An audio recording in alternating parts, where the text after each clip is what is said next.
Bună ziua! Haideți să vă arăt cum să facem task-urile pe rost. Deschidem aplicația sau intrăm pe browser. Eu am aplicație.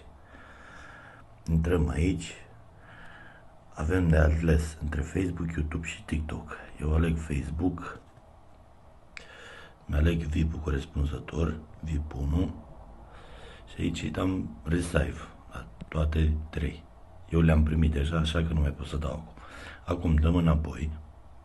Iarăși înapoi. Intrăm la task. Și aici le avem. Dăm Open the link. Are you, my favorite patient? Mergem pe respectivul. Dăm like. Facem un screenshot.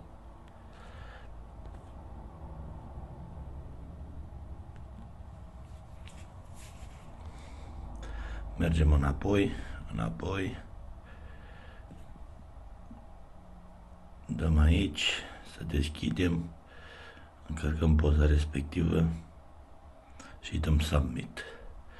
Așa trebuie să o faceți la toate cele trei. Vă mulțumesc!